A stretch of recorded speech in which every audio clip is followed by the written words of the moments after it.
So I just got off a bike ride, and ordinarily I would feel like a failure because I only did 7 miles. I only did 6 miles yesterday.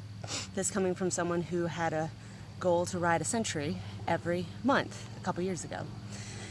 What sticks in my brain is I had a friend who she gets to ride a lot. She has a job that allows her to do that. And she said something like, it feels like a waste if I get all kitted up to ride and I don't go at least 30 miles. That stuck in my brain for some reason, and I feel like I only did 6 miles. I drove 30 minutes out here. Everything in Nashville is 30 minutes away. I drove 30 minutes out here. I'm gonna drive 30 minutes back. I rode for 30 minutes. Why? It's such a waste. It's a perfect day. I have the time, but my brain's going a million miles an hour and I have a whole list of things to do before the week starts. Blah, blah, blah, blah. Okay. That's her truth. It doesn't have to be my truth. And whatever someone has said to you doesn't have to be your truth. I ride for fun. I ride for fitness. I ride for the rest, and I ride for the break and for the balance. And you need to have something like that for you as well. So another friend of mine is in the music business, and now that things are picking up, it's April here in Nashville, and he's playing. He said he hasn't taken a day off in a month, and he definitely needs a day off. And my first thought is, say no to a gig. If you're working doubles, if you're doing 8 hours of playing a day for 30 days, that's crazy. At some point, your body's going to work until it doesn't, and at some point, you have to just say no. I come first, not the gig. The gigs will be there. If you're working that much, you should be able to put yourself first because your body needs that rest, right? I ride for the balance and for the me time, and because I, honestly, look how beautiful it is out here today. It's gorgeous. Maybe not right where I am right now, but it's peaceful. And it made me realize how loud my life has gotten. It's loud at home. I'm hearing the neighbors' dogs barking, the kids crying, the traffic. I miss just peace and birds, right? So it makes me realize how loud my life has gotten. How loud has your life gotten? What does your brain tell you when your life gets too loud? Do you just find yourself craving peace? Craving the sound of birds and some sunshine and somebody's lawnmower, maybe? Or nothing at all? That was me yesterday, too. And yes, I've got a lot of work to do. But you know what? What I know right now, it's okay. Yes, I could go push myself on this bike right now. But you know why I'm not going to? Because that's not my goal today. My goal is not to push myself physically. My goal was to get my mind right. My goal was to take some time for me to do something I love because I love it. Not to make it a sufferfest because cyclists love to do that. But to get away from home, to enjoy this beautiful day and take some me time.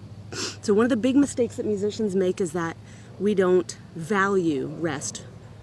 Guys, the world doesn't need more martyrs. Musicians don't serve the world by being a martyr. You need rest. If you don't put yourself first, there won't be a you to put yourself out there at all. So what is it that you do? I want you to comment. What is it that you do for balance? What is it that you do for you? For fun, for balance, for rest, for relaxation, for regrouping? What's the one thing you do? And then I also want you to comment. Comment. I was going to say, or think to yourself. No, it doesn't help anybody. Let's be honest. What's the thing that you love to do? How much do you make time for it?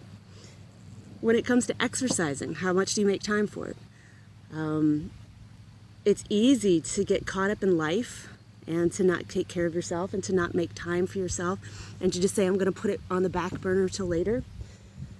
How do you feel when you do that thing that you love? And you don't want to make something that you love turn into something you hate, right?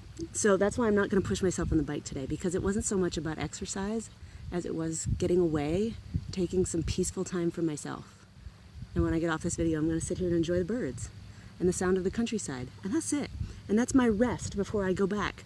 Exercising also does this beautiful thing where I came up with all kinds of ideas, and I was, all the oxygen in your brain, it helps you work things out, So comment what it is that you do for you. What do you do for balance? What do you do for rest? What's a restful day like for you? When you're not playing your instrument, how do you budget that time? What is it that you do And also, do you do it once a week? Do you plan for something every day? How do you feel when you don't do that? Okay? This video could go on, this video could go on and on, but I want you to know that somebody's truth doesn't have to be your truth. That just because someone says, oh, if you don't do it this way, it doesn't count. Yes, it does. Because it's your life, it's your hobby. It's you. It's all about you. It's not about them, right? So what makes you a better musician? What makes you a better person? What restful thing brings balance to your life that you are viewing as a luxury? Rest isn't a luxury, it's a necessity. Heck, if God had to rest, what makes us think that we get off, right? If he had to rest, so do we, right? So, comment what your activity is. And here I'm talking about resting. It's driving me crazy, all these cars driving by in the middle of nowhere. But I want you to comment below, what is your restful activity? And how often do you make time for it? Okay.